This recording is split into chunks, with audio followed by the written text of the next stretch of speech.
It's like warm pus mixed with burnt rubber and spoiled milk. Holy hecker, we bloody made it!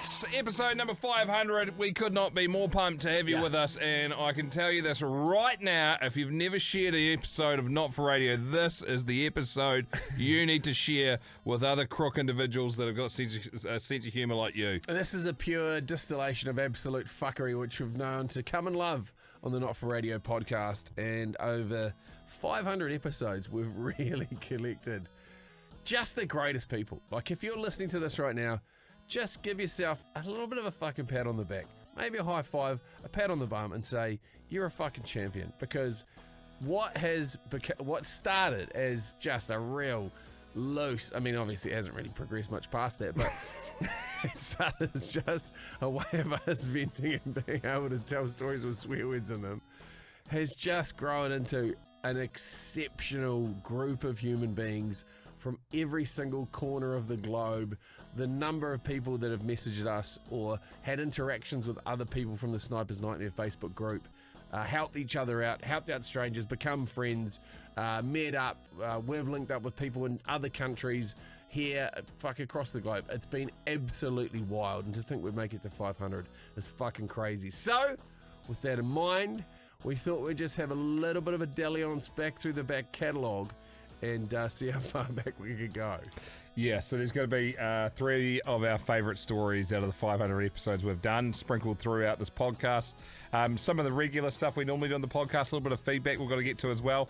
And of those 500 episodes, almost, like, more than half of them are Sniper Elite episodes. So if you've worked your way through them and you want to climb into more, the best way to support us, because we're not going to change the content, is 100% by subscribing. Less than beer a month will unlock over 250 episodes. Yeah. There's heaps of people who've gone in touch recently and said, fuck me, you've got me, I've jumped across the Sniper Elite. I wish I'd done this fucking ages ago, because they've been sitting there and they just drag out. They like, the weeks take so long. They go, with Sniper Elite, you just fucking piss yourself for most of the week, and then the weekend arrives. Oh, there's some absolute rippers that you wouldn't have heard as well, because they are sitting behind the paywall. But with that said, we are going to do a giveaway at the end of this, being the 500th episode. So make sure you listen through to the end of the podcast as well. But like Jay said, we appreciate your support. This truly is just the fucking best part of our day. And to the Sniper Elite, some team kit giveaways from the Sniper Elite episodes: Jake Candy, Jacob Soper, and Broden Taylor. Congratulations. Thanks for being with us, mate. We will whip that out to you ASAP Rocky. Enjoy the potty. You're listening to Not For Radio with Jay and Dunc. This is a pro-cat show. These boys, they love a bit of pussy. Okay, let's get into it. Clip number 1. You can choose first if you want, Jay. I want to go with Ice the Flaming Arrow. Great. Let's go. I've got a chat here from Clint Ford. Shall we let's? Don't know who wrote this, but he has a way with words, and that makes one visualize being right there beside him. It's a very good read. Oh, I like this. See, this is what happens. There is such an immaculately high caliber of writing that gets sent to us. Like, it is unsurpassed, never seen before. I kid you not. The people that are a part of this podcast are the fucking slickest operators in existence. Life as a child growing up in Oklahoma. Around age 10, my dad got me into one of those little badass compound bow beginners kits. So compound bow is a hunting bow. So basically it has pulleys on it, so you pull it back and it loads up twice as much power for the amount that you pull it back. Of course, the first month I went round our land sticking arrows into fucking anything that could get stuck by an arrow. Did you know that a 1955 40-horse farm mall tractor tire will take 6 rounds before it goes down? Tough some bitch. That got boring, so being the 10-year-old Dukes of Hazzard fan that I was, I quickly advanced to taking strips of cut-up T-shirt doused in chainsaw gas, tied around the end, was sending flaming arrows all over the fucking place. Sick. One summer afternoon, I was shooting flaming arrows into a large rotten oak stump in our backyard. I looked over under the carport and see a shiny, brand new can of starter fluid, aka ether. The light bulb went off in my head. I grabbed the can, I set it up on the stump, and I thought that it would be it'd probably just spray out in a disappointing manner. Let's face it, to a 10-year-old mouth breather like myself, ether really doesn't even sound that flammable. So I went back into the house. I got a 1 pound can of Pyrodex, which is black powder for muzzle-loaded rifles. Fucking hell. At this point, I set the can up of ether on the stump and I opened up the can of black powder. My intentions were to sprinkle a little bit around the ether can, but it all sort of dumped out on me. No biggie, fuck it. 1 pound Pyrodex, 16 ounces of ether. Should make a pretty sweet pop. Kind of like a firecracker, you know? You know what? Screw that. I'm going back to the house to get the other can of black powder. Yep. Second can of Pyrodex, dump that out too. Now we're fucking cooking. I stepped back about 15 foot, lit the 2-stroke arrow. I drew the nock to my cheek, took aim, and as I released, I heard a clunk as the arrow launched from my bow.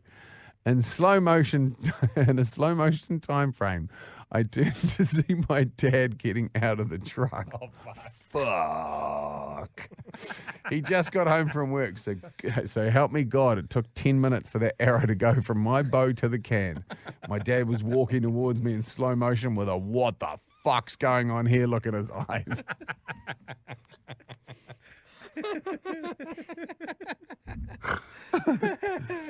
I turned back towards my target just in time to see the arrow pierce the starting fluid can right at the bottom, right through the main pile of Pyrodex and into the can. Oh, fuck. When the shockwave hit, it knocked me off my feet. Put way too much on. When you think about if he's doing it with a bow and arrow, he's got to be at least 20 metres away. He's 15 feet. He's like, fuck all the way. He's like 5 meters away. I don't know if it was the actual compression wave that threw me back or just the reflex jerk back from 235,000 fucking decibels of sound. I caught half a millisecond glimpse of the violence during the initial explosion, and I will tell you, there was dust, grass, and bugs all hovering about a foot above the ground as far as the eye could see. It was like a little low-to-the-ground layer of dust fog full of grasshoppers, spiders, and a worm or two. The daylight turned purple. Let me repeat this. The fucking daylight turned purple. There was a big sweet gum tree out by the gate going into the pasture. Notice I said was. That son of a bitch got up and ran off. So here I am on the ground, blown completely out of my shoes with my Thundercats t-shirt shredded. My dad is on the other side of the carport having what I can only.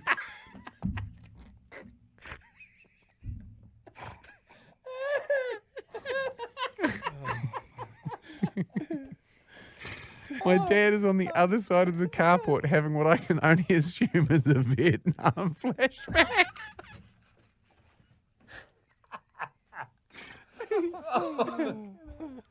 Echo Bravo Charlie, you're bringing him in too close. Ceasefire, damn it, ceasefire. Oh my fucking God, who wrote this? His hat has been blown off and is 30 foot behind him in the driveway. All windows on the north side of the house are blown out. And there's a slow rolling mushroom cloud about 2,000 foot over our backyard. Oh, I'm sweating.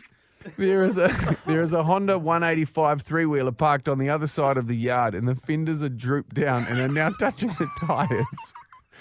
I wish I knew what I said to my dad at this moment. I don't know. It was something I couldn't hear. I couldn't hear inside my own head. I don't think he even heard me either. Not that it really did matter. Not that it really would matter. I don't remember much from this point. I said something, felt a sharp pain, and then woke up later. I felt a sharp pain, blacked out, woke up later. Repeat this process for an hour or so, and you get the idea. I remember at one point, my mum had to give me CPR, and Dad was screaming, "Bring him back to life so I can fucking kill him."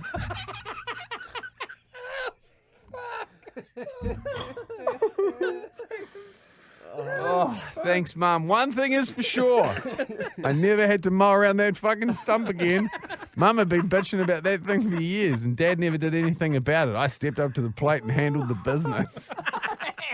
Dad sold his muzzle loader a week or so later, and I still have some sort of bone growth abnormally, either from the blast or the beating or both. I guess what I'm trying to say is get your kids into archery. It's good.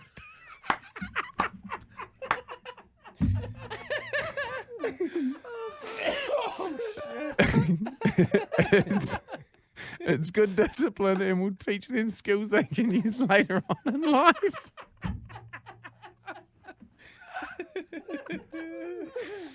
Oh, fuck, that's good. Oh, fucking hell. That's what that literally sums up what it's like growing up on a farm. I remember like Oh, that's the moral of the story. long story short, There's so much other shit that he could learn from it. I remember at one point my mum had to give me CPR and Dad screaming, "Bring her back to life so I can fucking kill him again."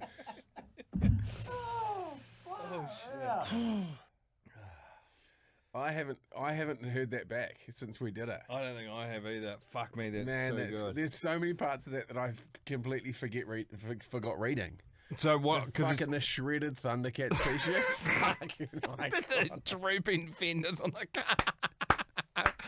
Oh, there's two. Fuck, I could listen to that again right now. Oh, but God. we've got other ones we want to play. I want to play. We're going to end the podcast on one, a replay at the very end of the podcast. The other one I want to play for you isn't sent in by one of our snipers. It was one we found on the internet, and we get asked to read this out all the time. We've already done it, but it was bloody ages ago. I think it was back in episode 37, so we'd Holy barely even shit. started the podcast.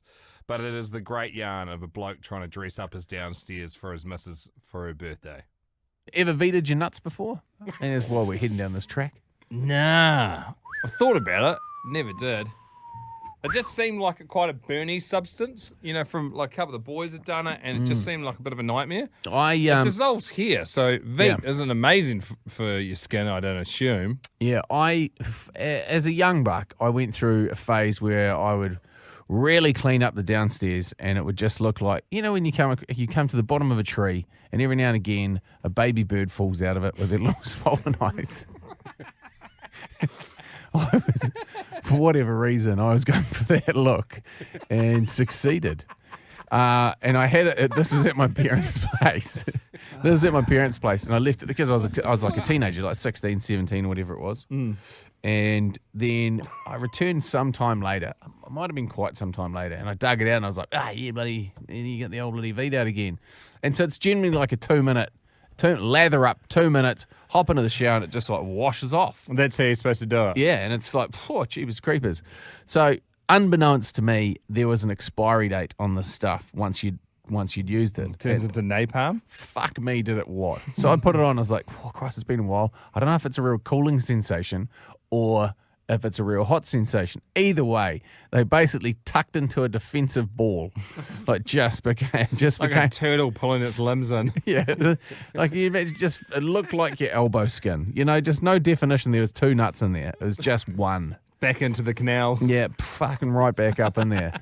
And I was like, I don't know if I can wait the 2 minutes out. Anyway, scorched my nuts. Like proper fucking scorched them. What do you do in that scenario? Run the sink and just leave them in the cold. Just like any burn. It was a chemical burn on my twins. I'm not saying that's why we had to go through IVF, but I'd say it was a contributing factor. Man. So there's a bloke, and I haven't seen this before. Scott Kent, thanks, mate. Sent it to us on Facebook, I believe it was. There's a bloke that's given his your review. Great.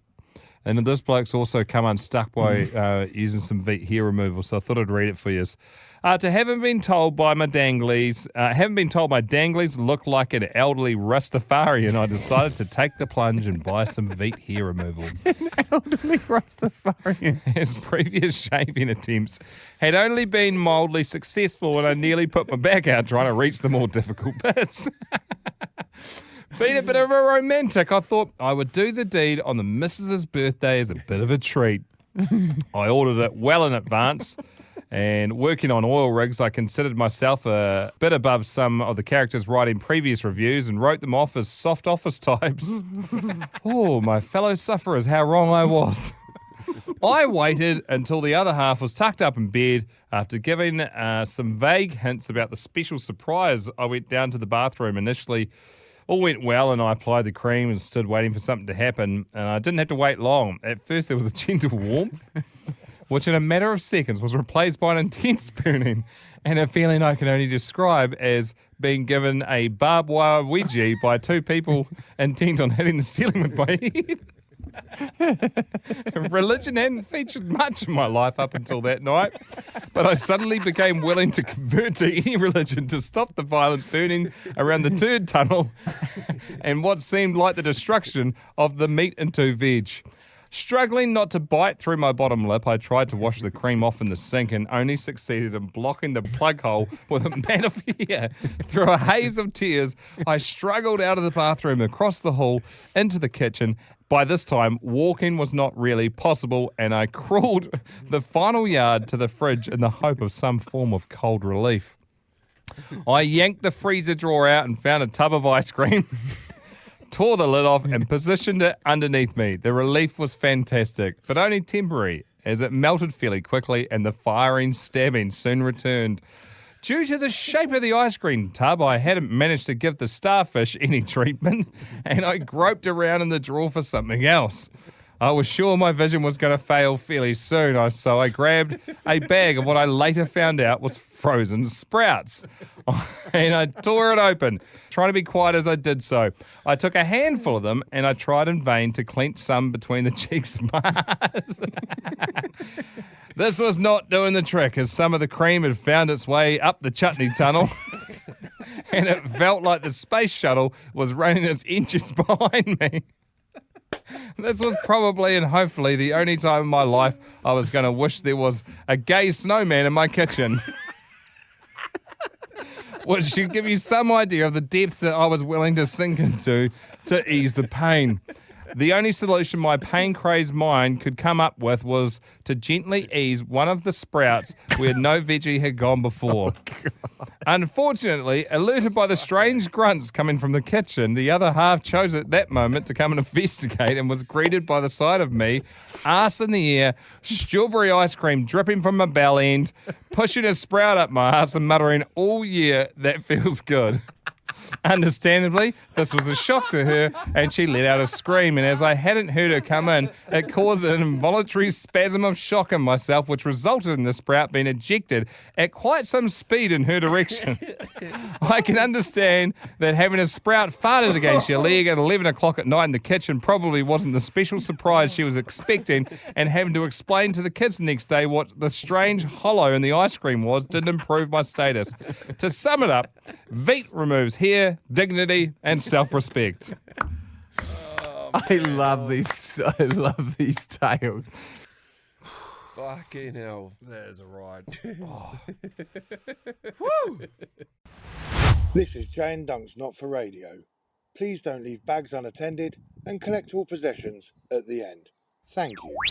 It is frickin' wild to think that there's been 500 of these conversations. It's crazy. You don't normally put away. I don't normally put any sort of thought into how much work is being done because I don't really feel like I'm doing much work. Would you like me to go first out, Australia? Reload and focus. Another war story inbound. This is from Hayden, Hayden, a.k.a. Hey Donkey, under the category of feral. G'day, fellas and fellettes. I'd like to present to you the story that is bound to make... Oh, fuck. Why did I pick this one? Yes, it's today the day. Bound to make you gag. On the 500th. Ooh, imagine that. Come on, get it up and out of you. I think you need a bit of a backstory, so finish up your coffees and whatever you're eating before it leaves your mouth for a joyride as I tell the wretched legend of the Drome's Tap. In 2021, my high school had a glorious idea of upgrading the footy oval. A very expensive upgrade. Nonetheless, our Year 9 minds had to fuck with it. Upon further inspection, we found plumbing covers. We fizzed up the perfect plan. To stuff rubbish in there, rubbish soon turned to food scraps, which soon turned to fast-turning items such as milk.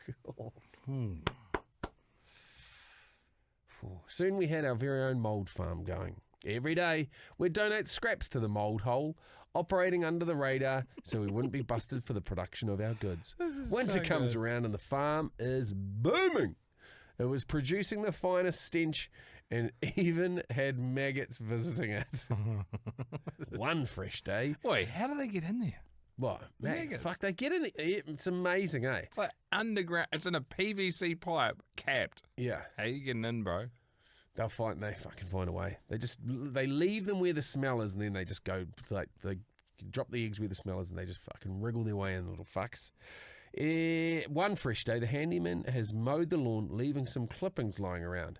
And that was when our bright 15-year-old minds started buzzing.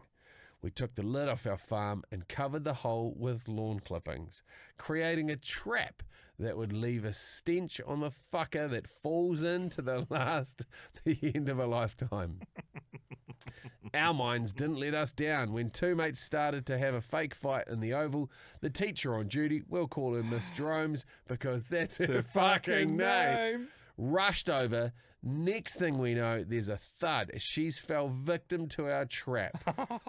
Then there is a fucking defining silence as it only just dawned on us what had happened. Then laughter joined the atmosphere of pure stench as she shrieked, "Help me!" Please keep in mind, we all know how fucked up this is now. We all skedaddled to save ourselves, leaving her stranded in the field of landmines. Yes, a field of landmines, as a thing I forgot to mention, as we had a second one set up. As she limps to safety, she narrowly, and I mean by fucking half an inch, misses the second one. If she hit that one, we would be fucked on a whole new level. My mates and I escaped to the English block after what felt like an eternity later. The thud of the block door opening, she limps down the hall, cursing us all, with her pant leg pulled up, saying how it fucking stinks. We just look like innocent bystanders in the hallway. Little did she know we were the devils wearing angels' masks. It's safe to say our year group had a legacy that will live on forever. The next day, the lids were locked down on the traps as kids whispered the story and teachers spoke of the shrieks they heard that fine morning. Our year group kept this school on their fucking toes as our hatred towards the principal grew, only to be concluded with a week full of fuck-arounds as the principal did everything she could to subtly say goodbye with a big fuck you. Thank you for all that you do, sharing these stories. My old man introduced me to you guys, and I'm absolutely loving you all. Keep it up, you legends. Fucking great yarn. I love those high school yarns where they're just like, they get out of hand. It makes so much sense. Like, you guys are just doing that every day, just fucking grafting, making the stink hole stink more. Well, you got nothing else to do. That's basically you're bored. It's like prison. So, remember I talked about the gang we had at our high school, the pack? They were like a full-form gang of about 80 lads. They were all skaters. It was a skater gang. Wow. And that's weight. Fuck, it was. And they were just fucking terrorizers. Like, it got to the point where the last 7 weeks, I think they basically all left in fifth form. So they're all like, what's that, 16? All left because they basically got nudged out. And for the last 6 or 7 weeks of school, morning tea and lunchtime, they were in detention. They didn't even let them out. They basically came in and then they had to do classes. Solitary. Yeah, and then they just locked them in 2 classrooms because they caused that much shit. What, like scrapping or just fucking around? They just walk around smoking weed, fucking fighting people, putting people's heads down toilets, fucking throwing rubbish bins at people, rotten fruit, just picking on the fucking farmers. We'd like the skaters, the farmers, and the gangsters. Far out. Yeah, they were fucking hectic. And I'm quite good mates with a lot of them now. It was weird because I was mates with quite a few of them pre. You were a gangster and a farmer and also a skater. Yeah, so you're like... yeah. I was Switzerland for the gangs at my school. I was the fucking Mr. In-Between. Oh, fucking hell. I was Tommy Shelby. Not Tommy Shelby. Tommy, what's the name from Mobland? I'll talk more about them at a later date. But I was friends with heaps of them beforehand and didn't really know what was going on at the high school. Had heard about the pack, but didn't know it was those guys. And then got there, and I was like, fucking hell. Like, was it just one year group? Yeah. And if you weren't in, because they started them when they were like 14, You must be like 12, 13 and third form, year 9. Yeah.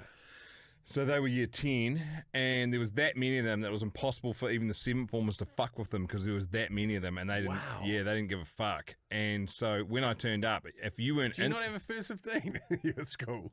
yeah, Still nothing. it was 80 of them. Good luck to the first 15. You got first 15 and second 15. That's 40 people. We fucking take 2 fucking 14-year-olds each. There was what do we have? 1,100 people at our school. Anyway, so and I think the first 15 was pretty ragtag. It wasn't like as solid as what you'd have at an all boys school. Like it was people from different groups or whatever. And for the most part, they just kind of stayed away from each other. But if you weren't in the fucking pack, like they had to basically act like we didn't hang out outside of school. So if someone like gave like one of the big dogs would give like a nudge to one of the dudes that I knew, and he had to throw a piece of fruit, he'd have to fucking hook it in at me. No choice. And I'd fucking wear a rotten piece of fruit and be like, what the fuck, bro? And then after school finished, I'll see Phil or whatever. Hey, we're going to your house after I'll be school like, day? Phil, what the fuck was that, man? He's like, sorry, bro, had to. Anyway, how's the rest of your day? I was like, we got fucking good ones. I'll wash all the rotten fruit out of me. Here, you cunt. I digress. Let's double down from... Fill your fruit throwing cunt. Fucking Phil, the asshole. He probably listens to Fucking this too. nothing, mate. Nothing comes close A piece of fruit. to Getting the whipped in. pure pleasure of fucking seeing an apple connect with the side of someone's head from like 100 out. Like one of those impossible shots. You're like, there's no way. Like I'm throwing a fucking sniper's arc. Like I'm counting in the telemetry of the earth and just watch it. And when it connects and just goes, "Duts," and just pops on somebody's head, you're like, I'm fucking just impressed with myself. Or the white light that goes through your whole head when you get hit by an apple. Fucking bang! What the fuck was that? There was we had I still remember it very clearly at our high school, the shot of the gods. And so our classrooms were say there was like 3 rows, but there's like a courtyard in between. And so one of my mates was walking, he's like, should I whip this over? I was like, yeah, fuck yeah, you should. And so we were on the outside of the 3 rows of buildings. And on the faraway one, the inside courtyard there, facing where he threw it from, he just whipped up this huge one. It would have gone fucking 4 stories high, this massive arc. And we're like, that is going to be fucking absolute game over. Like a big, hard Granny Smith. If that hits someone, they'll be going to hospital. And he was Full ordinates. throws it. And then we're all like, ooh. And then you just hear this, ah! And then like guttural like groaning, and we're like, fuck, it's someone, holy shit. And we walk around there, this poor dude, I don't even know who he is, I wouldn't even be able to put a face to him now. And he was on the ground. Spitting his teeth out. Oh, no, him in the nuts. He was sitting down, eating his lunch. Landed in the net in the knocked lap. his Sammy out of his hands and just went bang straight onto his plums. And he rolled off the bench and was in fucking so much pain. I was like, we've got to stop that. That's not good. Just that. What the fuck? Just eating his fucking sandwich and then was like next second on the ground rolling around in pain. See, people don't. I wonder. Like, I'm sure that there is fuckery at schools these days. Oh, fuck yeah. But I mean, and I don't know how I'm going to frame this up without sounding like a fucking asshole, but that shit happened at school. Like, people threw fucking apples at you. You might have got a fucking hiding. You might have got absolutely top and tailed out on the paddock playing bull rush or rugby. But that doesn't even hold a candle to some fuckwit bullying you on a cell phone. Like, I know. Like it's And just, do you know, it just destroys people. Weirdly, all the previous stuff you just mentioned, a lot of resilience building goes on there. Like, I have no doubt the times that I got hide-ins from older people at school and played rugby and got fucking snapped in half by first 15 players. That's resilience. You know, you get up and you have to go again. Fuck, you don't learn resilience when you're on the receiving end of getting online bullied. Yeah. It's fucking Horrible shit. Well, halcyon days. Didn't we have it good? Snipers, ready up. It's war story time. This is War Story 2 from Dan Glasgow from Adelaide. Hey, fellas and fellette, here's one for you. All right, this hands down has to be the worst thing I've ever put in my mouth. And I once took a shot that had a dead fly in it. So, Hang on, can we pause there? If we just quickly... Chippies, do you want to wade in on this one? What is the worst thing you've ever put in your mouth? What was his name? I accidentally drank a fly the other day. did you? Just the Yeah. other day? Yeah, it flew into my mouth. Well, it was in my drink and I didn't know, and I poured it in and I got a fly in my mouth. I got a low-key fear about getting like an you know how, like if you're breathing, imagine sucking an insect down your windpipe. Fuck, that'd be grim. You would have done it riding bikes all the time. Fuck, I eat bugs all the time. If You gotta stop ride smiling when you ride. Riding with open face helmet, you fucking eat everything. So, ciggy butts and a can of beer is fucking probably one of the worst things I've jammed in the gullet. Dan says, all right, so I was smoking this big cut of meat, proper low and slow, like an absolute pit master. I'd been at work for hours, keeping the temp steady, basting, the whole deal. When it was finally done, it looked perfect. Beautiful bark, juicy as hell, smelled unreal. I was hyping myself up thinking this was about to be the meal that made me a fucking legend in my friend group. I slice into it, everything was looking great, juicy, tender, absolute perfection, but then I spot something weird. Nestled in the meat is a little off-white lump, kind of round, kind of soft looking. At first I think, oh sweet, a nice roasted garlic clove. Because I'd thrown some garlic in the smoker earlier without thinking. I pop it into my mouth, the biggest mistake of my life. The second my teeth sinks into it, it bursts. Oh, fuck, that could be me. But instead of soft roasted garlic goodness, my mouth is filled with the most rancid, sour, vomit-inducing liquid imaginable. It's like warm pus mixed with burnt rubber and spoiled milk. The texture, grainy, slimy, and somehow chewy all at once, Jay. I gagged so hard I nearly passed out. I spit it out onto my plate, and that's when I see it. It's not garlic, it's a fucking cyst, a full-blown infected fatty lump from the meat. I run to the sink, dry heaving like I'm about to eject my soul. My stomach is flipping, my mouth is coated in cyst juice. And I can still taste it no matter how much I rinse. I swear to God, it was like the flavour had seeped into my teeth. Meanwhile... Seeped into my teeth. My mate... Oh, fuck that. who had been hyping up this meal with me, just stares at the plate and goes, "Oi, is that meat acne?" I have never punched someone mid-vomit before, but that was almost the moment. Safe to say I didn't eat smoked meat for a long time after that. That makes that had me a watery mouth. That's right up there. There's a famous urban legend about the truck driver that was driving from, doing a line haul. I'm pretty sure that it was said in New Zealand. As I'm saying this, everyone's like, yeah, I heard about that in Australia. And someone's like, yeah, man, I heard about that over here in United States. But he had pulled over at like a service station, grabbed a few bits of greasy chook. You know how they have them in the, the kind of their version of fried chicken. And he was driving down the fucking motorway, had this big bite, and it goes, and just like fucking oil all over his chin. He's like, oh, that's a fucking greasy bit of chook. And then, when you go under like the street lights or whatever, the motorway fucking lamps, there's just this massive sebaceous cyst sitting inside the breast of the chicken, and he just fucking popped this thing like a shit version of a cordon bleu, and it just fucking blew down his chops. You know how I always say, with enough best foods mayo, you can make anything taste good? That's the exception. That is the exception. Quick message here. My name is John. I'm listening from the UK, and this is not for fucking radio. Fucking no.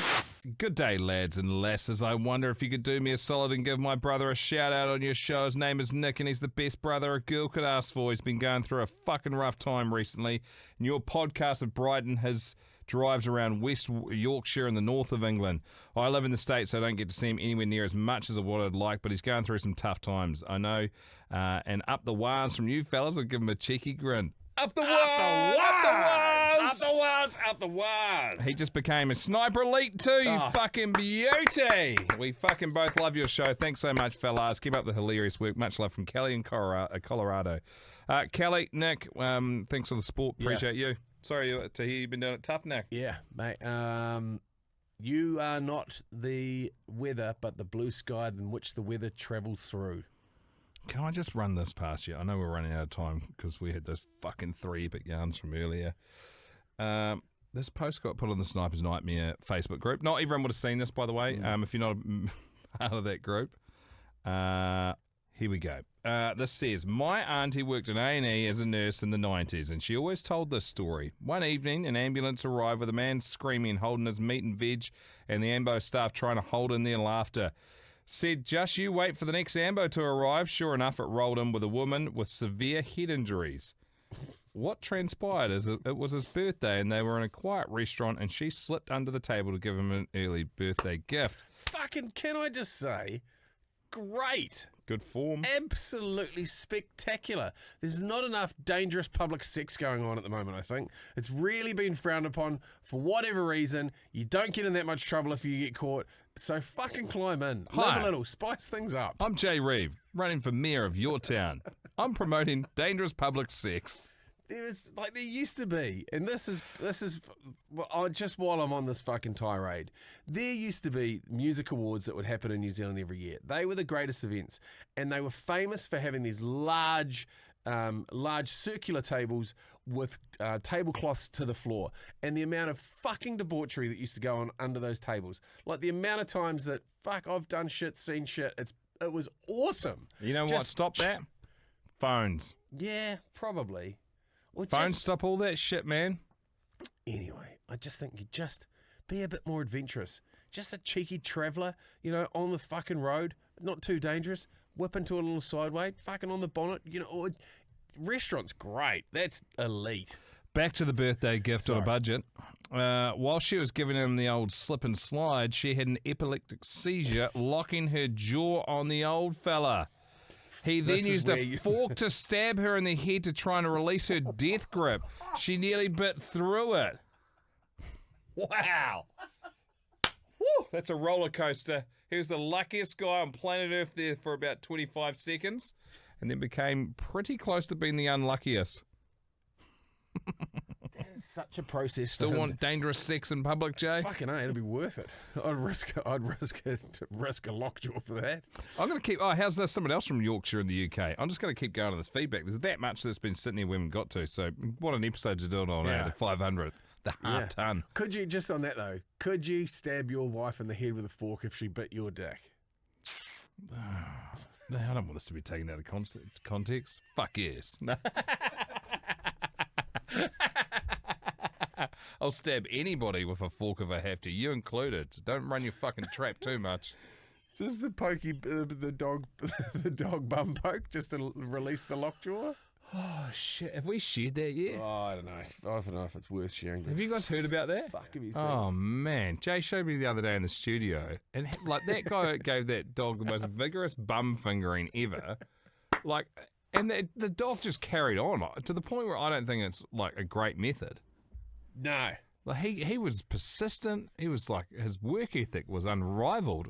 Yeah, but it's not his first time. He's done this before.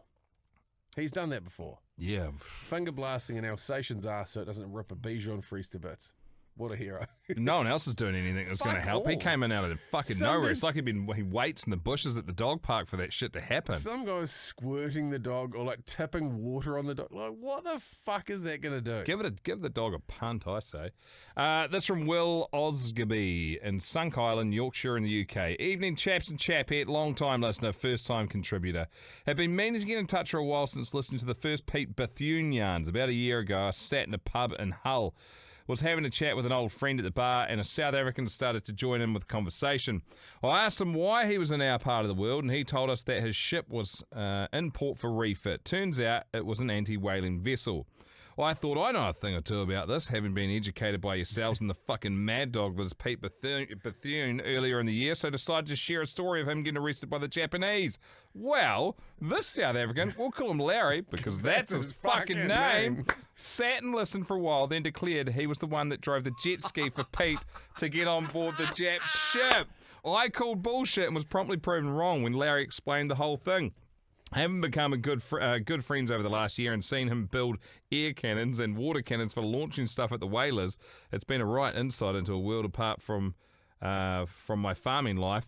Hearing most recent episodes that you have done with Pete, name-checking Larry when the Pirates tried to board, I thought I should get in touch. The chances of sitting in a fucking dodgy pub in the back end of Hull and meeting someone from one of your yarns was a bit unbelievable. I have another yarn where I had a touch of sepsis and nearly died a few times, but I'll save that for another day. Anyway, keep up the great work and keep spreading the fuckery about. That's what it's all about. Cheers now and up the wires. Unreal. Mate, that is truly global stuff. Like that just goes to show how small the world that we live in is. It's one big neighborhood, isn't it? Yeah, it's fucking tiny. That's cool. And that's what 500 episodes brings about, which is, the celebration which we've got today. Today's episode has been what it is all about. It really has. I fucking enjoyed every moment of it. And Just about spewing public sex, stabbing your partner in the head with a fork. Where else do you get this sort of content? So, if you want more of it, we always say it, you can become Sniper Elite. That's the best way to support this podcast, and the only way it happens is by the people that do that. It's less than $1 a month. You unlock about 200 other episodes. You click on the show notes. It's real easy to fire through. It'll ask you to sign up to Rover, which is the back-end company app of our company that we do our radio show for as well. And then you can get it wherever you listen to your podcast. Fucking awesome. What's the key word? 500. Let's do it for everyone. Let's give away a whole bunch of fucking kit because I found some on my roof the other day. Perfect. 500. 500. Just the number. This is normally, the free kit's normally only available to the Sniper Elite, but we're opening it up for the 500th episode to everyone. So message the Not For Radio Facebook page with 500's your keyword, then your name, your address, and your size, just in case we send you some clothing. But other than that, fucking thank you very much for all the support. This is the favourite part of our day, every day when we get to do this. It really fucking is. Shit, that's good, eh? Wow, 500.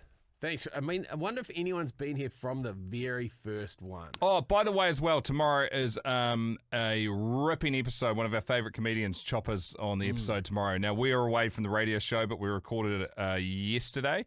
So that's going to be dropping tomorrow. He's fucking awesome. He also talks about fingering a dog's ass. Oh, that got quite out of control. It was quite good to see how far he'd go, Yeah.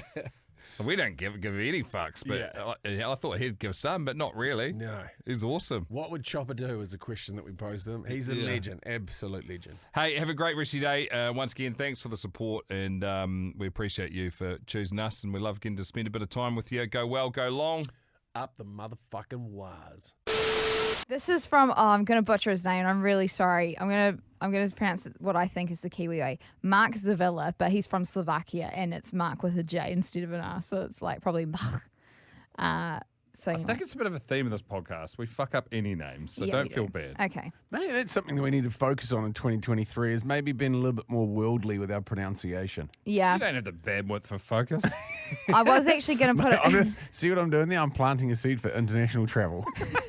I was going to put it in Google Translate, but then we had free KFC for lunch, and But then I got distracted. KFC. Yeah. So I'm a Brit who's been living in Slovakia for 2 years when this happened. This happened before Ukraine turned into the shit show we see today, but it's a slightly funny story I thought you guys might appreciate. I watch/listen to your show over here. You have a cult following here, actually, and I'm not sure where it fits into your show, but I'm sure it does somewhere. It's basically a story of when a mate and I parachuted with a naked granny. Maybe you'll be interested or amused by it. Fuck, I'm in. Jesus, sounds like a 90s radio promo. Here we go. I'm ex-British Army Airborne Forces, and my hobby kind of turned into a business when I started teaching free-fall parachuting and doing tandem jumps at the weekend. It turned out well as I started doing it just to pay for the jumps I was doing, but pretty sure I was raking it in a bit. Anyway, a buddy of mine... Raking it in a bit. You just pick up more expensive hobbies. Oh, I'm making some money. Time for me to blow it on something superfluous. Pogo sticks. Anyway, a buddy of mine, let's call him Steve because that's his name. Love it. Came over a few times with me previously, met a Ukrainian girl who was actually half Slovak, and the rest is history. He left the army, they fairly quickly got hitched, and he moved here/there, the other side of our shared border. It was great. We'd do cross-border piss-ups regularly, and he started working on his qualifications to do the same thing I was. In December, he came over for a few days as he was chauffeuring his mother-in-law for her to have a pre-Christmas meet with some of her family. We went out, hit the local town big time, and the next day he bugged out to go and collect her and take her back. beer tour under his belt, and major brownie points in the bank with his mother-in-law. Can I just pause there? Eastern European women are just synonymous with being international 10s. Like they are just, from all accounts, just a much better looking population. And then there's a tipping point where they become fucking sultanas. So they just That are happens with fucking all glorious, and then they fuck out. No, that happens with all super hot people. And I'd say They stay hot for ages, to like 60, pushing 60, 65 even, and you're right, it just goes bang, and the good looks turn into raisin. so what Duncan's looking for is any hot nanas you can send. Oh, Are you Guys. asking for a mate? Clearly his name's Jay. Okay, back to it. all right. Major brownie points in the bank with his mother-in-law. Everything stonking. Off he goes. He called me on the 20th of December to ask me if I was up for a rematch, as she'd become a bit ill and because of her age had to get checked out with the doctor, who sent her for a cardiogram. Game on. I got a frantic phone call from him on the 23rd of December. He was in the shit a bit and needed my help. Calm down, mate. Calm down. What's happened? Mate, she's died. Now that really is a problem. Spanner. And the rematch, by the way, is them catching up for their beers Not a together piss over up. the border. The problem is that this was so close to Christmas. Nothing really could be sorted out before the new year, and the admin for transporting a body across 2 national borders was horrendous. The cost alone of storing her body until then added to that. You're looking at a couple of grand. This is the 23rd of December that she's passed. It's a big popsicle. So, is anyone else starting to read into the future of this? No, surely not. Well, it's fucking cheaper to go up in the air and not land in it. There are some great. This has got all the elements and all the ingredients for a fucking cracking story. Push on. Steve returned to us. We went to a pub, had a few beers, and hatched a plan. No good story starts with 2 men sat in a coffee shop enjoying some cappuccinos, right? So it's having shaved asparagus, and fucking next thing you know. I was calling in a couple of favours, but it seemed, in the pub anyway, a sound plan. There was very little to go wrong. It was almost too easy. All we needed were a few critical things. 1, a doctor to sign for the release of the body from the hospital. My mother-in-law is a doctor and she's very sympathetic to everybody's plight. I sometimes wonder how she survived a lifelong career in the medical profession, as she gets emotionally attached to every patient she has. 2, we needed a vehicle that looked like a funeral director type wagon. I had a big black Land Rover Defender at the time. Sick. Do you guys want to read the rest, or do you want me to keep going? Chuck it over, Jay. Let's take a Yeah. page each. Okay.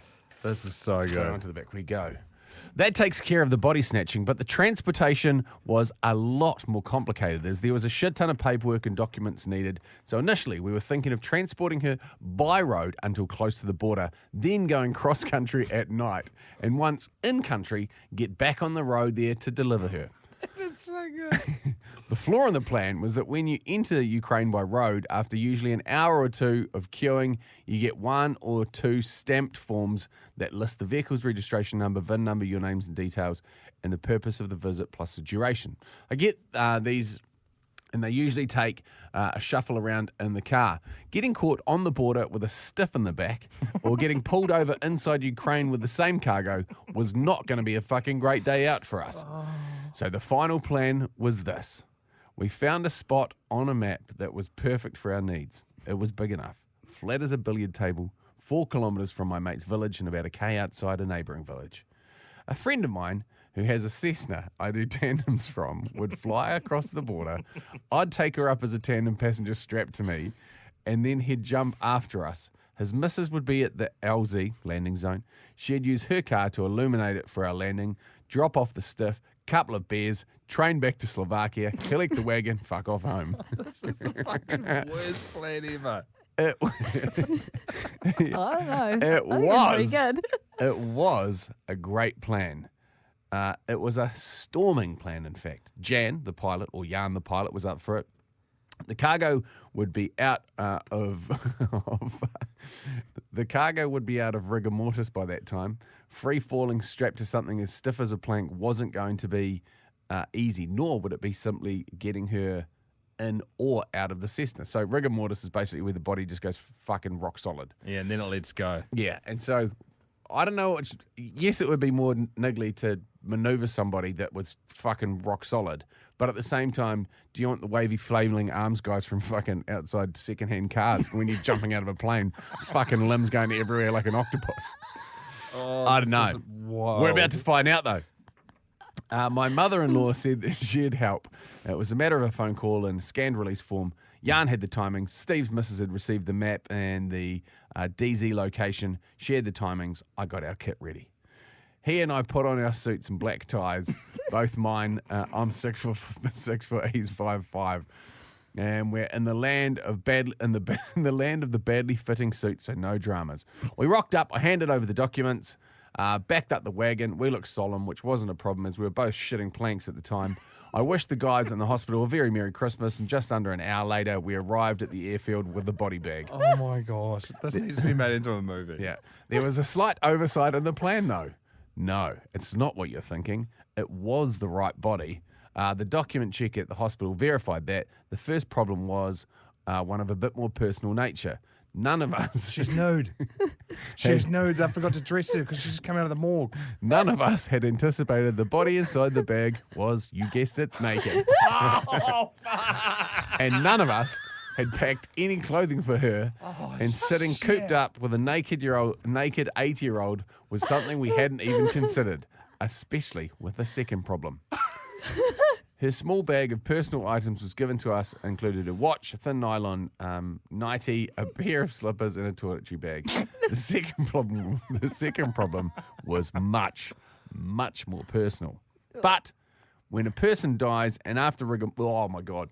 Here we go. When a person dies and after rigor mortis subsides, all the muscles relax. And I mean all of them. Oh, fuck. I'm not sure what her last meal was, but I fucking hope it smelled nicer than it did now. Because Jan, quite rightly, refused to have her anywhere near his aircraft leaking. Oh. It seemed everything. It seemed everything, right. So now we're manhandling a floppy 80-year-old who doesn't smell great around the back of an aircraft hangar into a heavy-duty black poly bag with cut leg holes into. Oh, shit. Taping it around her waist and legs as a sort of heavy-duty nappy. Oh, shit. Fuck, I've handled dead bodies and they're not, it's just fucking weird and not fun. Why have you handled dead bodies? I've had people die on beaches. I've been not a lifeguard and they died in front of me, but picked up bodies out of the water. Jay got kicked out of being a lifeguard because he's fucking basically the Grim Reaper. No one runs past him. I'm 0 from 3. Well, 2.5. Then we had to try and get her into a nightie and then into a harness. It was not great. It was like manipulating a half balloon full of water into a sock. There is no dignity in death. Oh, shit. As soon as you get one bit in and turn her to get the next bit in, the first bit would flop out again. Fuck. It didn't help that Steve puked his guts up halfway through to add to the bouquet, leaving me heaving and gagging for the rest of the job. We did it, and albeit it was 45 minutes, and feeling very sorry for ourselves at this point. Problem's over. We get her into the aircraft, taxied out, and took off. Things couldn't get any worse, could they? What's next? After an uneventful trip, other than Steve suddenly realised that he'd left his coat in the Land Rover and with his phone in it, but he assured me that he'd received the message and the map, and agreed to everything. Oh, far out. What is his name? Jan? Jan gave us 5 minutes to where we would get out and walk. I strapped her on, checked everything, and we passed time chatting and cracking jokes. All of us trying really hard to pretend that we hadn't noticed the smell of a slightly leaky leg seal. 2 minutes. I opened the door and swung a tangle of legs out, and that seal was really leaking now. 30 seconds. We could see the lights in the ground ahead. They were about 3K below, but bright enough. Really bright. Go! And what's his name? Jan. Why, Dunc? Why? Jan tapped my shoulder and Could I be was Jan. gone. We might have fucked it for him. Yeah. Apologies. I glanced up and saw his navigation lights glowing and his strobes strobing. Reached down, grabbed and pulled the handle, I heard the canopy opening and felt the tug. That was easy, I thought as I smiled to myself, then started to look around to get myself set up for the landing. Those lights I mentioned, the bright ones, that billiard table flat area I mentioned, they soon explained themselves to me in all of their horrific detail. What nobody had realised or mentioned was that this village annually had a football match on that pitch. Oh my! This is the greatest story of all time. You've got to be fucking kidding me. Regardless of the weather and regardless of if they can rustle up a full team, I was basically looking down at a mid-game scene and all of its floodlit glory, rapidly running out of options and reassessing my life choices up until that point. To think it looks so perfect on the map. Dope. As it transpires, and to my relief, the headwind we were flying into was a lot stronger than we'd imagined and hadn't bothered to check. I and she landed like a sack of potatoes 500 metres short onto farmland. Steve, who had left a 3-second gap before exiting, was right on the money though. He landed midfield and knocked 3 players in all directions, which they were particularly emotional about. He'd been after us at the door, so the leaky leg seal just vented everything onto him.